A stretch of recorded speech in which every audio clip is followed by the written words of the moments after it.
The title is the topic. Today I'm going to take you on a crazy joyride. I couldn't think of a better name to describe this video, so it is what it is. As I've said, I've been out of sorts for the last couple of weeks, so I might as well start this ride from the beginning.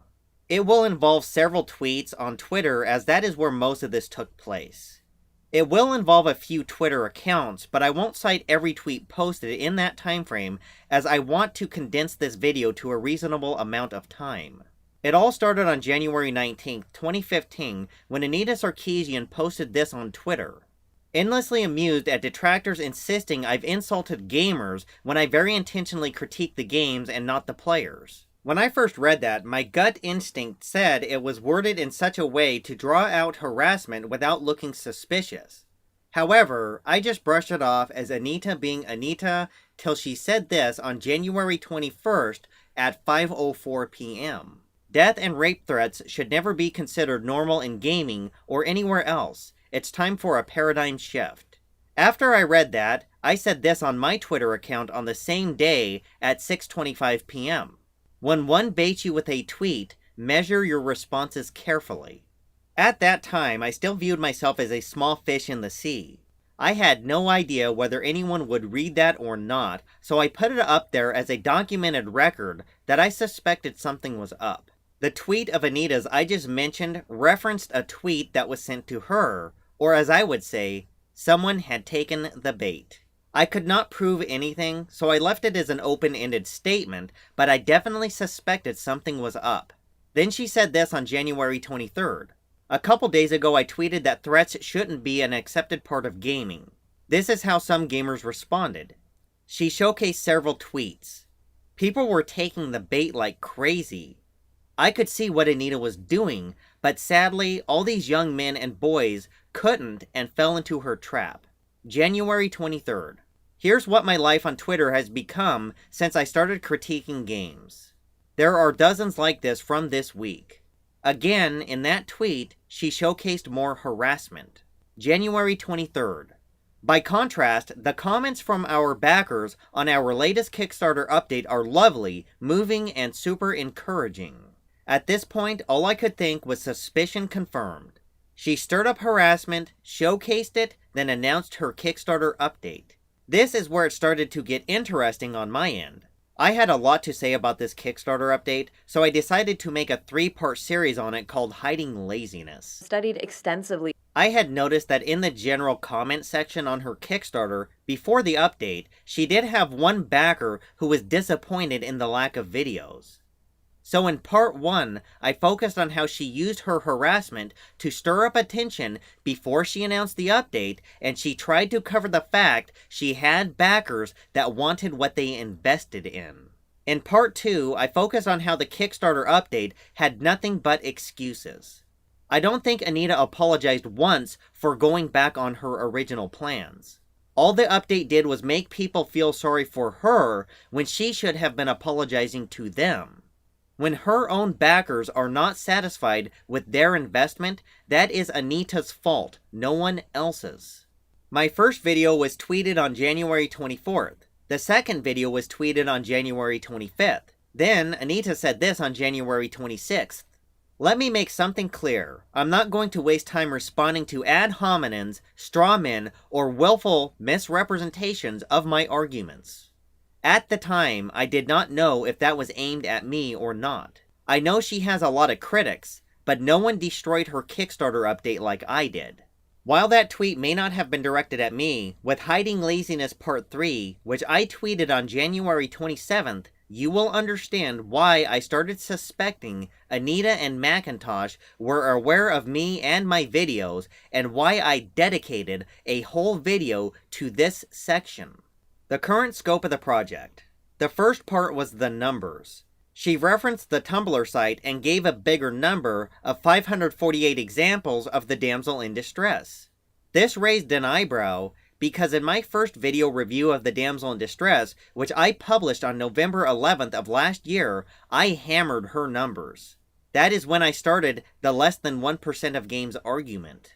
I had seen a lot of reviews of her Damsel in Distress series, and no one destroyed her numbers like I did. I was thinking to myself, why is she defending her numbers on the damsel in distress videos all of a sudden? Was I the reason? Then this section. For example, in the damsel in distress videos, we also discussed new tropes such as the helpful damsel, the damsel in the refrigerator, the disposable damsel, and the euthanized damsel. In my second review of the damsel in distress videos, which I published on December 13th of last year, I hammered her damsel combinations. I used her own words against her that said the damsel in distress is a trope that is often combined with other separate tropes, and now she is defending these trope combinations that they identified. I also noticed she did not say a whole lot about the Ms. Male character video or the women as background decoration videos, which I had not reviewed at that time. It was uncanny how much this came off as a defense against my videos. Another thing I noticed on my YouTube channel around December, before I had as many subscribers as I do now, is that my videos always had more views than I had subscribers. This happened every time I uploaded a new video, so I knew people were watching my channel who did not want to promote it. This may or may not have been people on Anita Sarkeesian's end. Unknown to them, not only did I have counter-arguments planned if they decided to defend the Damsel in Distress series, I had counter-arguments built into my videos. Know why I did that? It's because I'm smart, unlike someone we know. Studied extensively. When I took a serious look at the Tumblr site, I ended up making Anita look worse by the end of Hiding Laziness Part 3. In a failed attempt to defend the Damsel in Distress videos, all they did was make themselves look worse, because they can't defend their videos the way they are set up, and they did not do enough research to prove their claims. Because they are lazy. Studied extensively. On the Tumblr, Anita had not added any new games since November last year, and she did not put any on it for the Kickstarter update. They just went off the numbers they already had on the list. After the update, I started checking that Tumblr every day just to see if and when Anita would add new games to it. Then I was thinking to myself, I know Anita has a radar for things that are said about her. I suspect she monitors certain Twitter accounts and YouTube channels to see what people are saying. If she is monitoring my Twitter account, how could I get a response out of her without looking suspicious? I did not know if I wanted to tell this story or not, as there is a lot of speculation on my part. But as the story progresses from here on out, you will begin to understand what was going through my mind. I said this on January 29th. If people backpedal on their arguments too hard, the chain on the bike may break. It is better just to admit you are wrong. I'll point out that I never mentioned Anita by name. If I could goad a response out of her, it would support my theory she watches my Twitter account. The next day I went to work, came home, and checked the Tumblr site. I was shocked. There were 5 new games up. 4 posted on January 29th and 1 on January 30th. The day I made that tweet, I saw her add new games. I was in a state of disbelief. I could not prove this was a response to me, as it was all speculation. But at this point, everything changed for me. Why would she add games to that list when she just bragged about her numbers? She did not have to add those games, she chose to. I saw what I thought was honesty in her. If she did it in response to me, it meant she wanted to prove me wrong. If she was an honest person at heart and a good human being, I had to dig into some history. So I went to her website and started looking at lectures she gave before her Kickstarter. There wasn't a huge focus on harassment. She didn't have these carefully crafted arguments. It was just about her work and stuff she enjoyed talking about. I would not say I agreed with everything she said, but I didn't dislike her. In fact, I feel a little silly admitting this, but I kinda started to like her. I was viewing her through the prism of what she was like before she came onto the gaming scene. Then this is where things got odd on Twitter. January 31st. Dying Light has a damsel in distress storyline. Dear game developers, it's 2015. Aren't you embarrassed by this yet? I remember people ripping on her about this, but I had a different perspective. To me, the Jon Stewart animation represented her frustration. This was one day after she added that last game, almost like she didn't want to accept the truth or do the work to prove her big picture systemic claims. Also, another thing no one pointed out, Anita slipped up. She has said many controversial things in the past, but Anita rarely slips up that bad on Twitter. Then she said these on the same day. So now I must prove my gamer cred by identifying villains in Mass Effect? Seriously? And his username has Geth in it. The tweet she responded to said, @FemFreak, I want you to tell me who the Reapers are and from what game in detail and your own words. 15 seconds to reply, no one help her. I started busting up laughing. That was not the standard harassment we normally see. It was someone joking around with her, and she was joking back. Then she said this afterward. LOL, you have 15 seconds, Movie Bob. Next, they're gonna question Movie Bob's cred by asking him who Darth Vader is. It was like Anita broke character. She was joking around instead of driving the harassment narrative. She just didn't seem as serious in those tweets. After that, I just couldn't get it out of my head. Did I cause her to slip up? Did I put a crack in that thick shell of hers? I know everyone wants to be the one that defeats her. It's like a fantasy some people have. For me, it was never about her, it was about her work. But still, if I was that one person that could get through to her, is there anything I could possibly do to change things? Since I suspected she watches my YouTube videos, I made the video New Narrative. I published that on February 1st. The reason I made that video was because of what I read in the Kickstarter update PDF file. Plans for the future: complete a rebranding of Feminist Frequency, including a new logo design and website. I was still under the impression that Anita was a puppet and Macintosh was the puppet master, and I didn't want to see him take her brand away from her. After I published that video, I went to the gym, then ate out at Wendy's. I just wanted to wait and see what would happen. From here on out, I'm not showcasing all the tweets as I want to keep the video length reasonable, so it goes like this. A few hours later, I got home and logged on to Twitter. Anita had went on some rant about the damsel in distress in Dying Light, how it portrayed women, she mentioned patriarchy and women being a ball, and it ended with her promoting her damsel in distress videos. To me, this was damage control from the Dying Light tweet, but it also made me feel like I wasted my time with the New Narrative video. I was frustrated, so I ranted on Twitter attacking her arguments. I asked if she was trying to convince others or if she was trying to convince herself. A couple days later, I put New Narrative on private. At that time, it had almost 1,000 views. Several people said they liked it, and it probably would have been my biggest video had I left it up. What most people don't understand is I made that video for one person, Anita Sarkeesian. Whatever numbers and subscribers it had brought just didn't matter. Throughout the rest of the week, Anita would spout off random things on Twitter and I would have a rebuttal on my Twitter account. I still had it on my mind she reads my tweets, so was hoping she would read my responses, but I couldn't prove anything.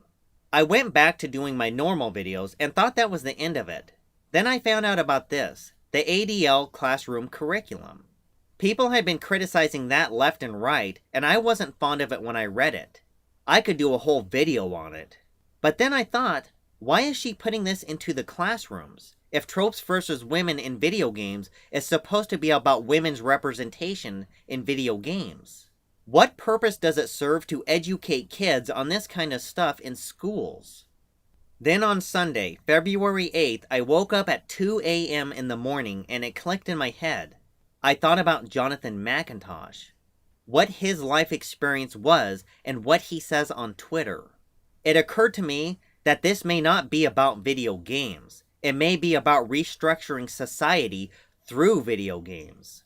I saw the patterns of how McIntosh set this up since he came on board, and how everything was orchestrated in such a way that people follow and believe whatever Anita says, no matter how dishonest or factually inaccurate it is. And he was doing it through her because he can't do it himself.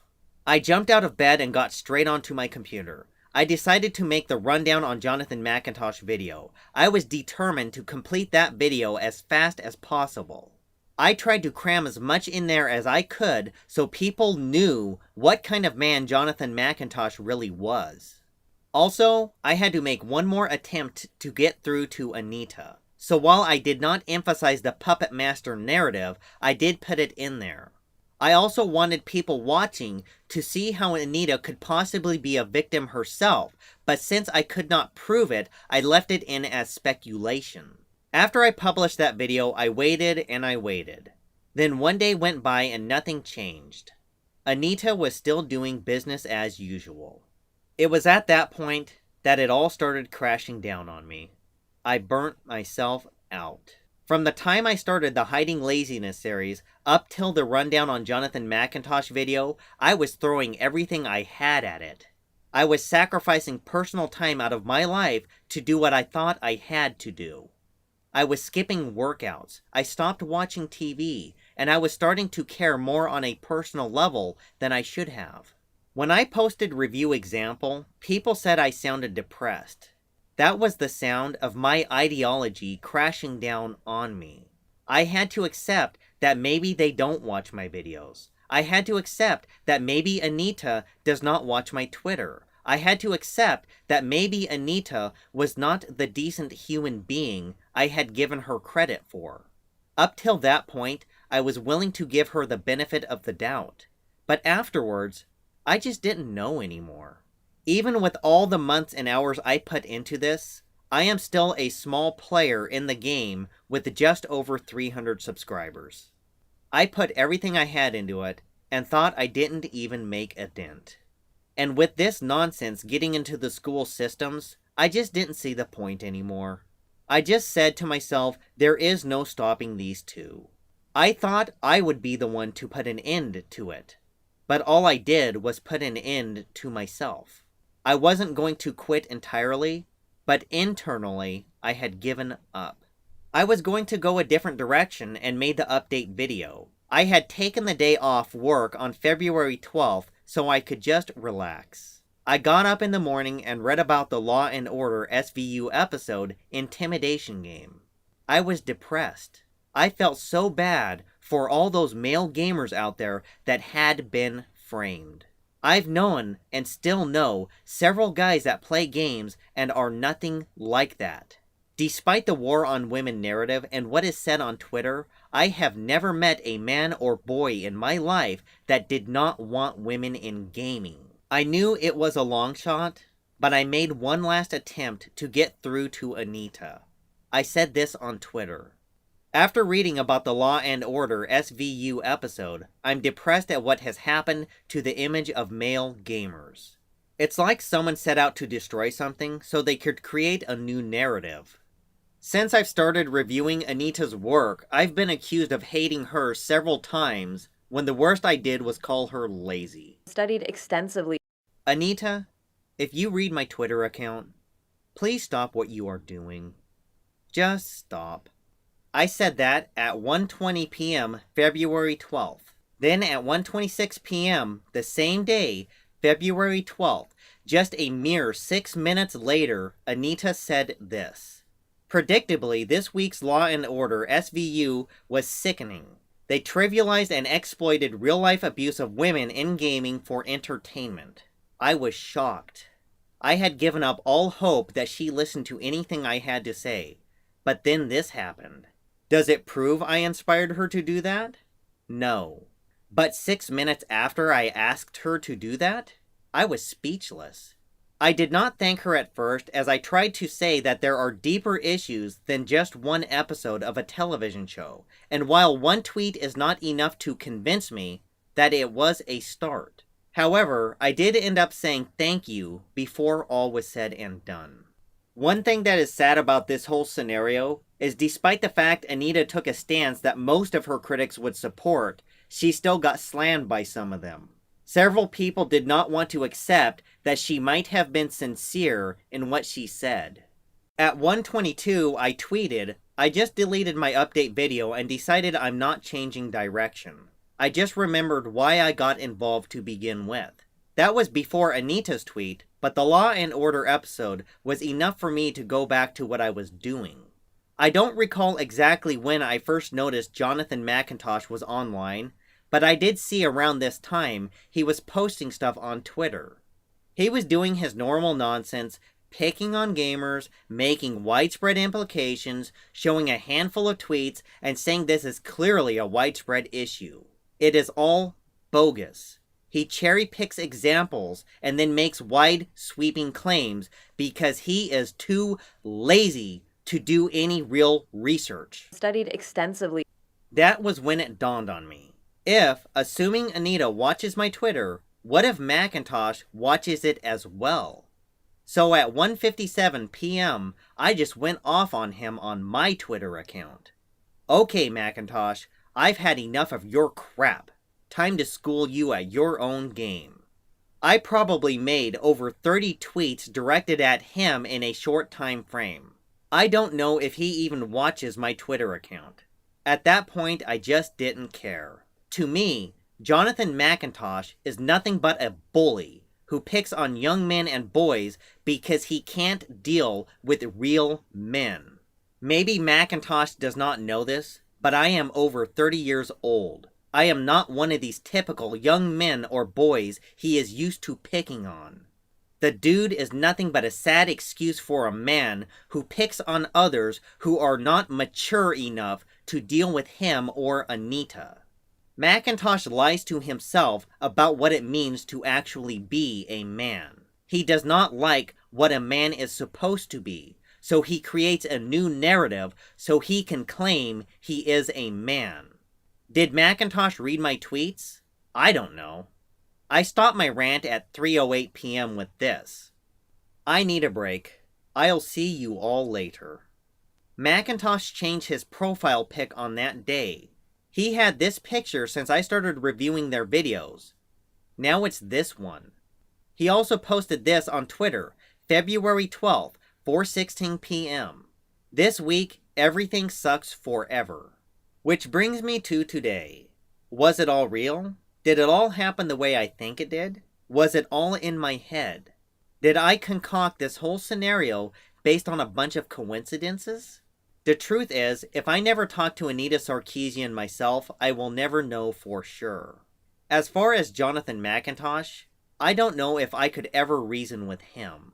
Anita now has a record of denouncing the portrayal of male gamers. McIntosh is still spinning the negative portrayal of male gamers narrative. If I can cite one more thing, the last time Anita mentioned harassment on her Twitter was February 2nd. She made 2 tweets about it. On that day, I said this: a trope is a common pattern that conveys information. A trope becomes a cliche when it is overused. She may have spoken at events since then, and she may have talked about harassment there, but I don't think she has mentioned harassment on Twitter since that day. Now that I took you on that crazy joyride, I hope everyone understands why I started acting out of sorts. I wish there was more I could do, but I'm only one YouTuber with just over 300 subscribers. I will carry on business as usual, and I will keep talking until I have nothing left to say. For me, it has never been about destroying Anita Sarkeesian. It was always about discrediting her work. Even though this whole scenario may have been fictional, and it may have all been in my head, just taking a chance was probably enough for me. If you have what you perceive to be an opportunity in life to change something, and you don't take that shot, it is no one's fault but your own. And while I cannot prove anything I've said, there is some degree of evidence to support my theory. And, if anything else, I'll quote what someone once said to me several years ago: "You'll never know if you don't try." If you like this video, I have a playlist tackling Anita Sarkeesian and her work, and encourage you to check it out. It also includes reviews of her Tropes vs. Women in Video Games series. I get a lot of support from people who really like my videos, and they've even been used as educational tools in classrooms. Educational tools. I leave my audience with one question. Oh, will?